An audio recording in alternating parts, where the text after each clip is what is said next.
Hello, fellow citizens, fellow Green Coasters, otherwise known as Liberians.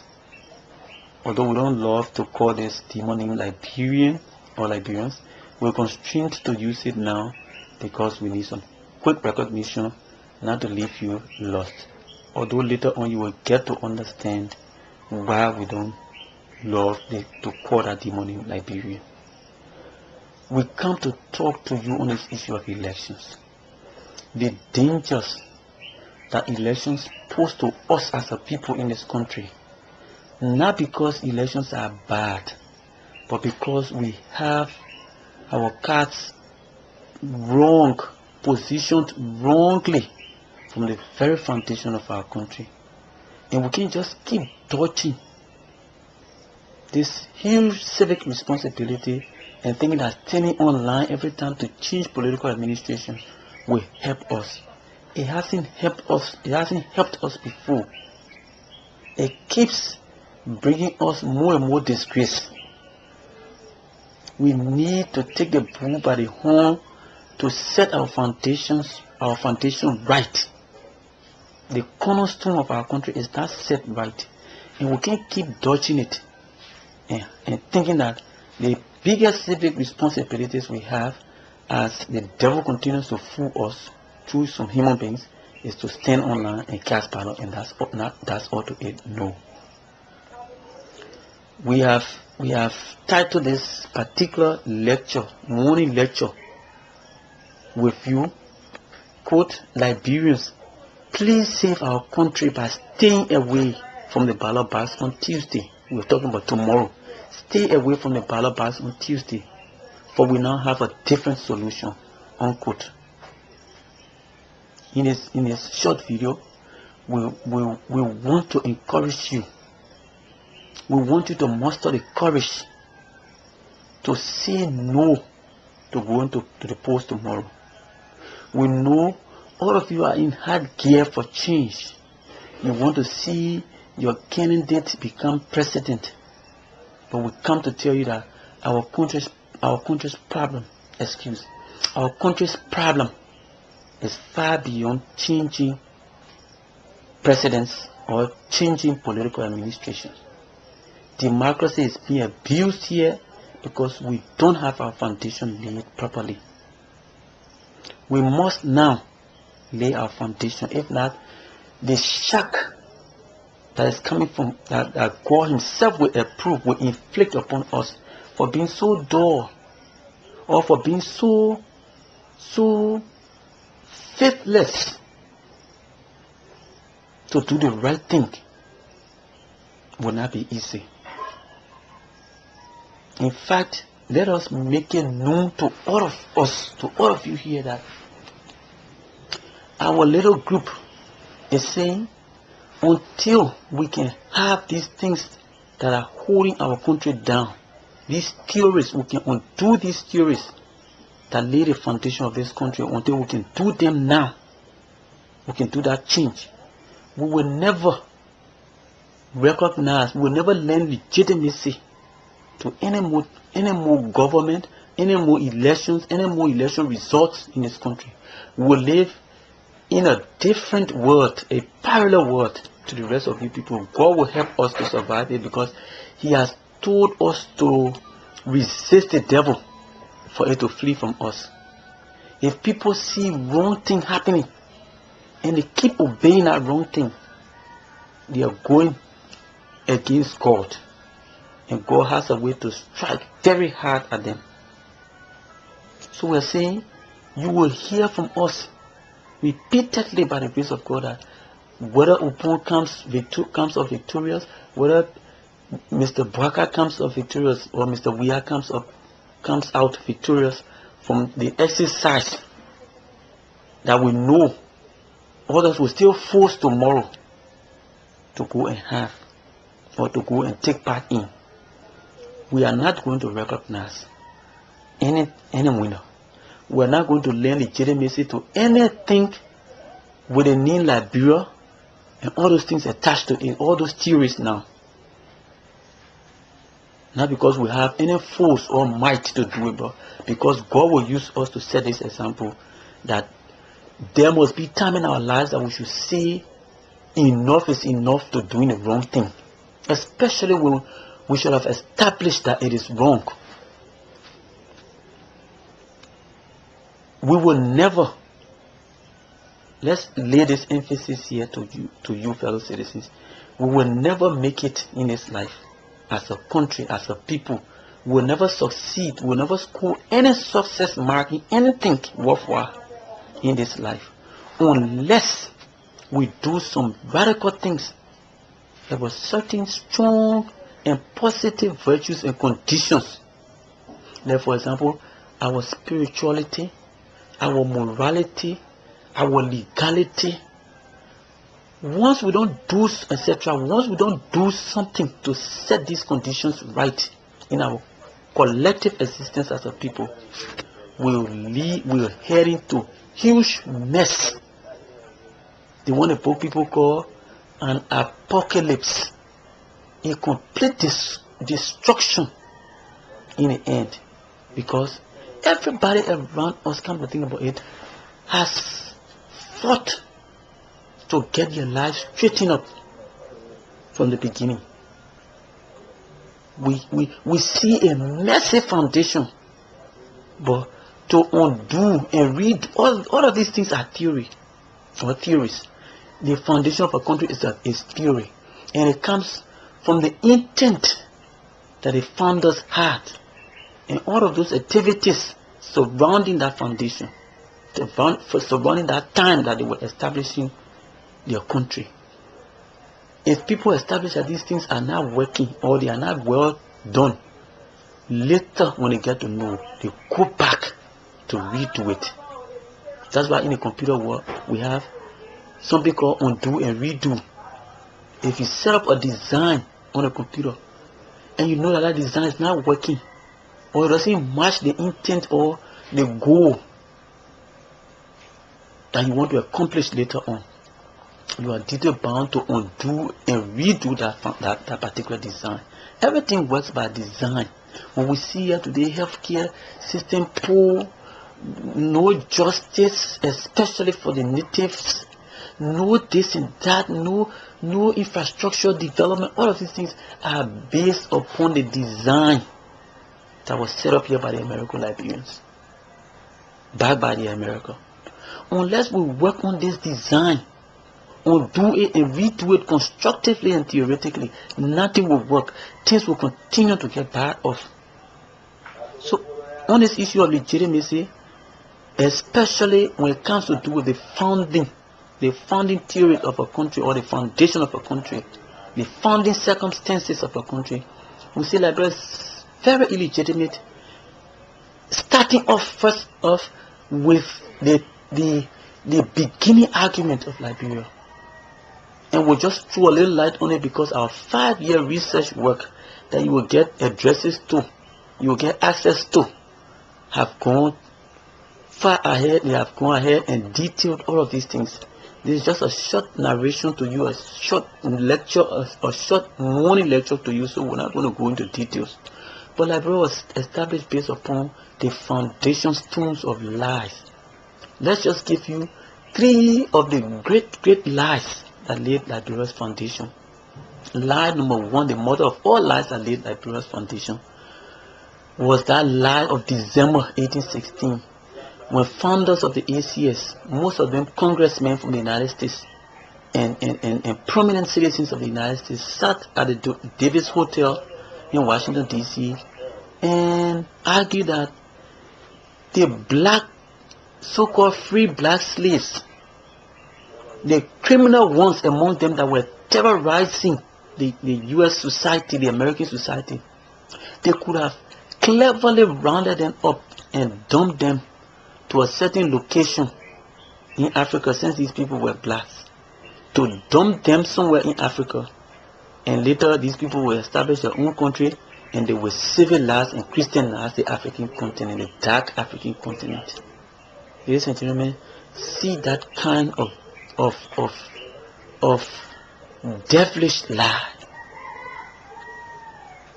Niles Weekly Register has some accounts of it, that this what we're saying here, was validated by Congress in his February 1817 sitting.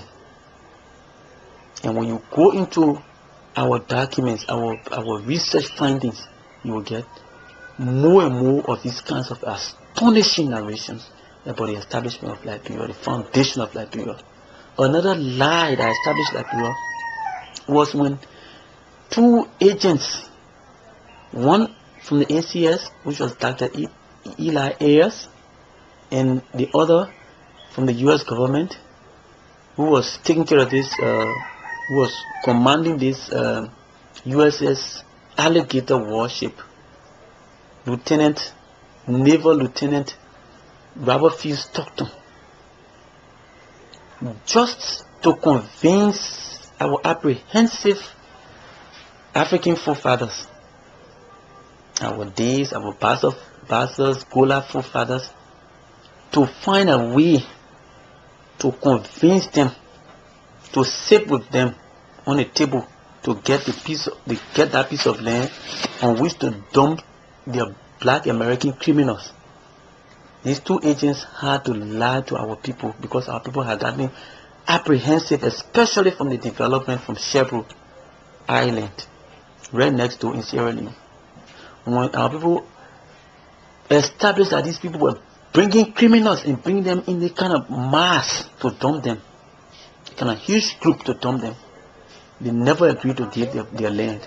Apart from that, our people also had this tradition or this custom of not selling land. So in order to convince these people, our country people, our native people, our tribe of African forefathers, to get their land, these two American agents had to lie to our people. And that lie was, we are only settling our people down temporarily from these ships, from Elizabeth the Mayflower, from Nautilus, from Harriet. We want to settle them down for a short while to find their rightful locations on the African continent, because it makes no sense to feel that all of these people came from Cape Mesurado. These people that the transatlantic slave trade carried them to America more than 200-300 years ago. They've worked their generation upon generation. We rounded up their criminals and brought them. It makes no sense to establish or to argue that they came from this particular part of Africa. So they convinced our people just to be able to have the second Ducal conference that was held in the same December again. And that's how they managed to get our people's head together to sit with them. When they sat with them, again another lie came about. After Naval Lieutenant Robert Fields Stockton, although he turned to captain later on, he was elevated to the rank of captain and so forth, and even became U.S. Senator, a senator from the state of New Jersey. They devised another lie after Naval Lieutenant Robert Fields Stockton had used pistol at our forefathers' head to intimidate them to give Cape Mesurado. They lied to them in order to get their signature to make this deal formal, to be able to send it to their bosses in America, this land deal, because they had to make this report to the Americans, to their bosses, to the ACS and the US government.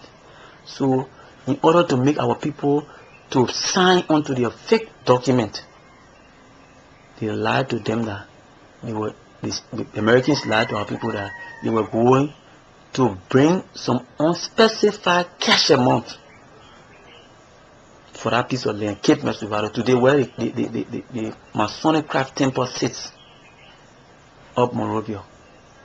And that money never came. The list of lies goes on. Another lie was the so-called pioneers said when they came here, they never met human beings.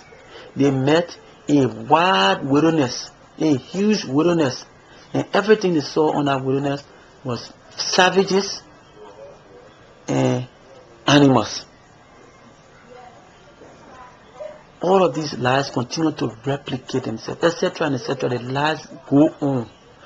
And his lies continue to replicate themselves, duplicate themselves into the society of today, up to this 2017. So on the issue of illegitimacy, Liberia is very illegitimate, starting with all of its foundation theories coming up to this point, down to the president in office, the government of the day. Everything is illegitimate.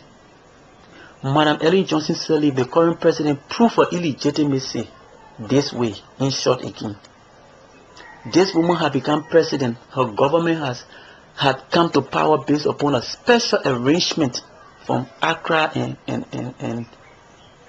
I think Akosumo, because this Accra Comprehensive Peace Accord started from somewhere in Ghana first before coming to Accra. It ended in Accra in August. The Accra Comprehensive Peace Accord provided for a special arrangement to get these people to power. That's how come some articles, like Article 30A, 52A or B, some of them requiring these people to be around, especially for someone that is supposed to run for the presidency, to live here for 10 consecutive years. That particular provision of the Constitution, this heavily abused, lying Constitution for that matter, was suspended.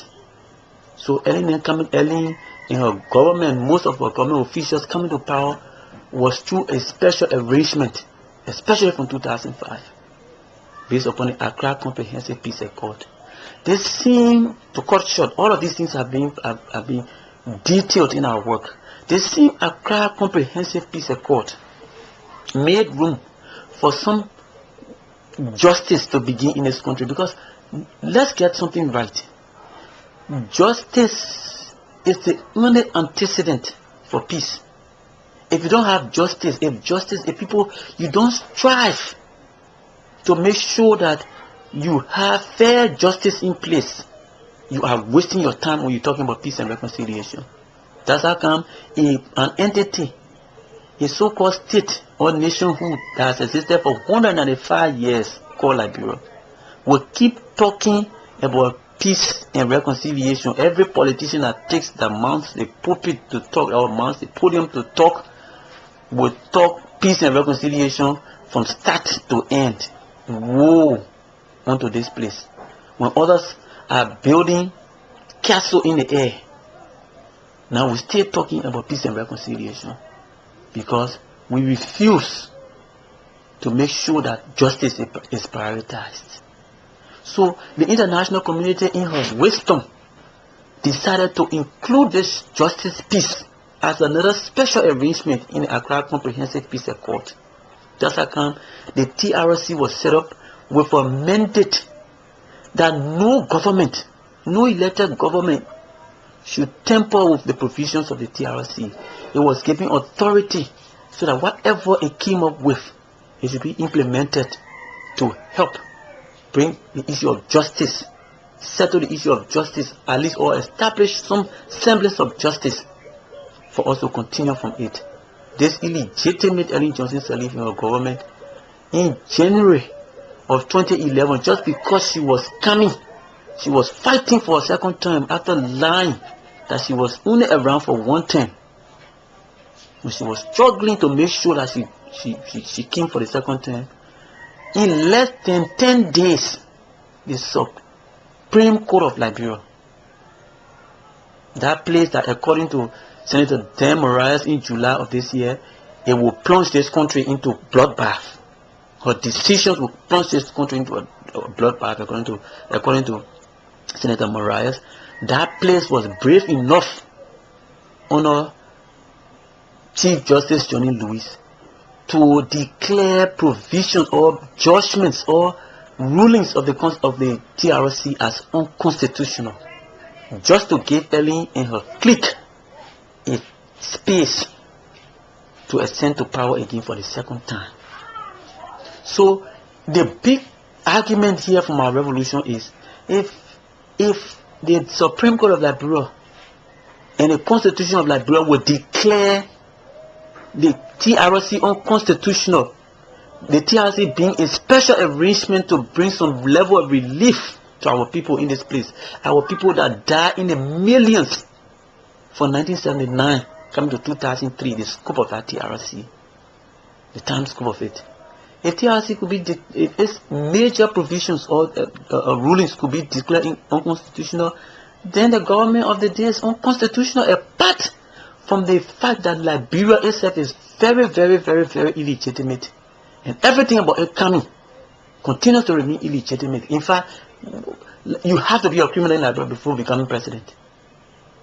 Just go down memory lane and start from 1980. Doe had to take gun during peacetime, and he slaughtered all of those people. The best person of this country, Mr. Toba, was slaughtered broad day like an animal by Doe.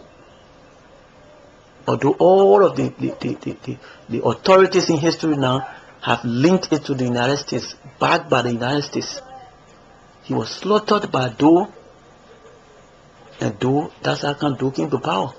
He became a criminal right there. Look at the constitution they wrote, Article 97 of which says nothing should happen. Nobody should take Toba's killers to task. Very criminal provision. So you have to be a criminal in Liberia before you even ascend to any big position, especially the presidency. See Taylor. See Samuel Doe. Ellen is on record for establishing the MPFL, the most notorious rebel group ever in African history.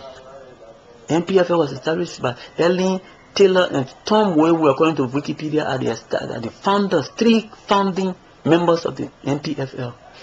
She's on record, according to WikiLeaks, for establishing LERD, for establishing ULIMO. She lied all over this place.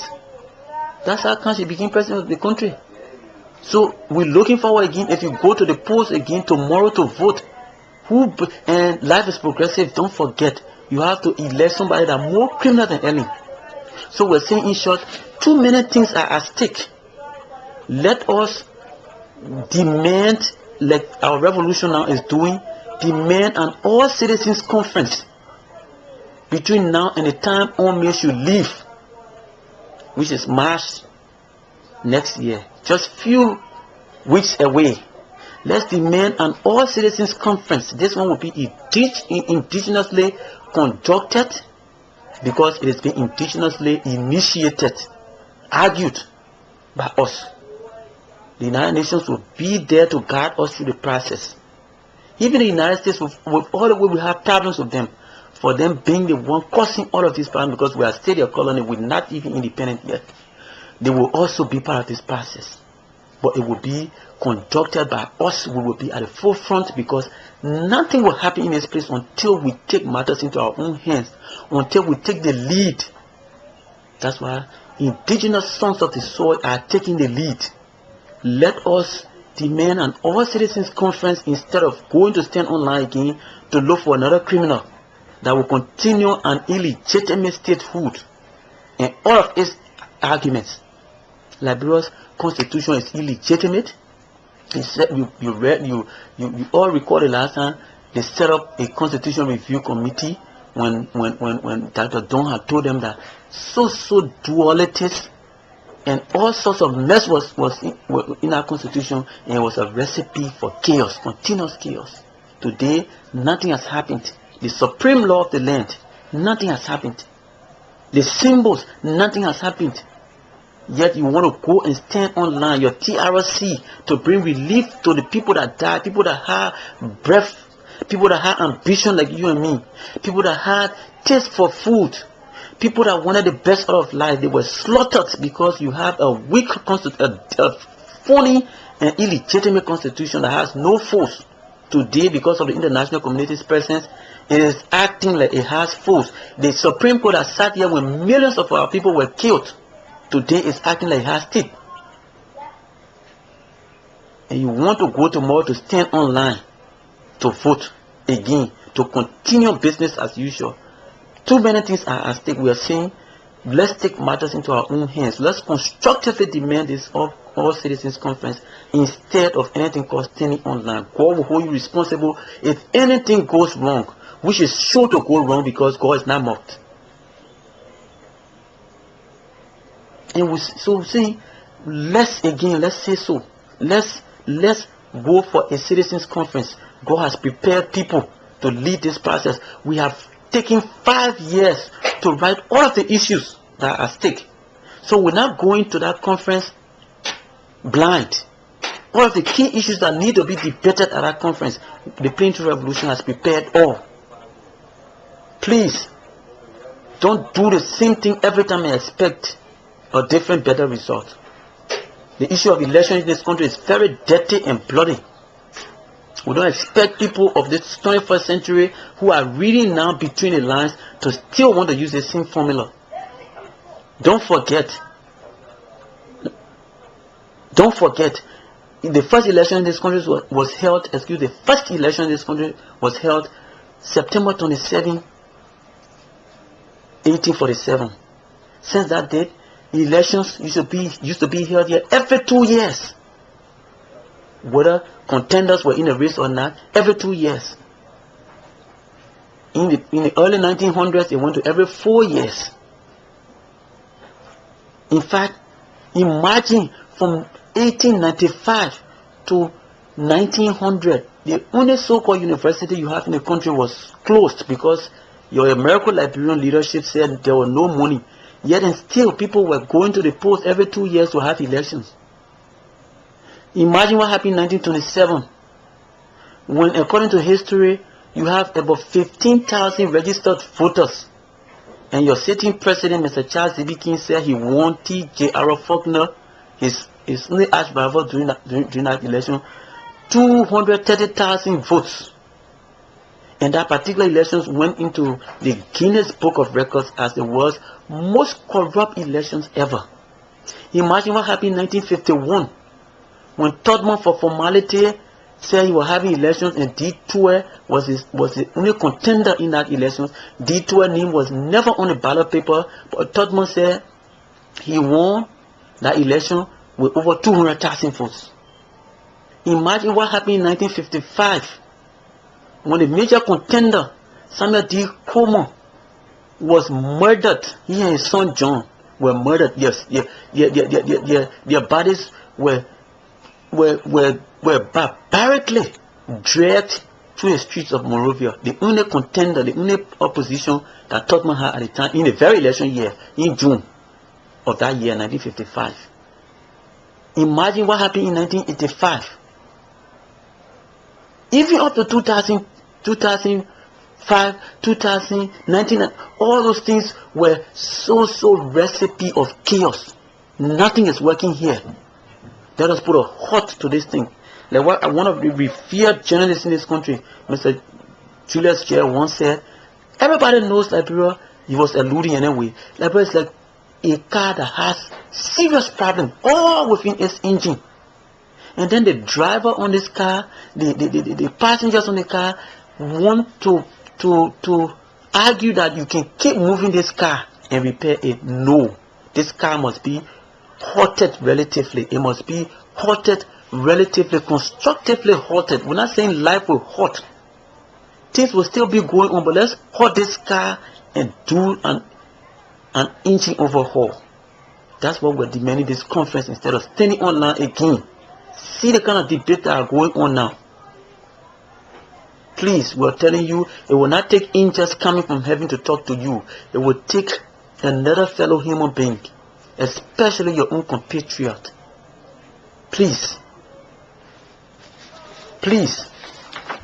So we're saying, again, we'd like to acquaint you with all of the work we have done.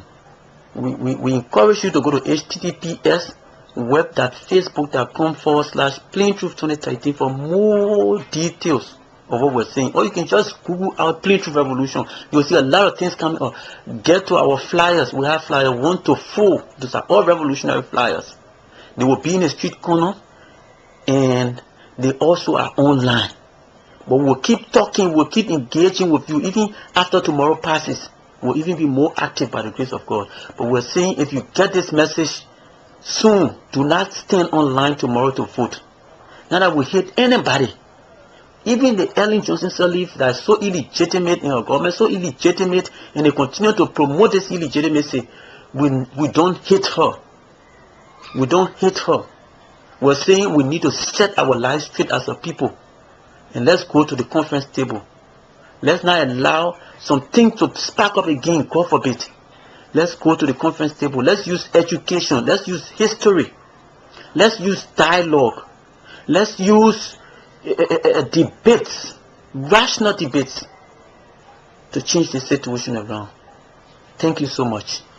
Thank you so much for not standing online tomorrow. Thank you so much for searching for Plain True Revolutionary articles and reading them and working with us, working along with us to demand this All Citizens Conference by the grace of God before Omeo leaves. We will ably handle it by the grace of God because God has equipped us. Thank you again so much.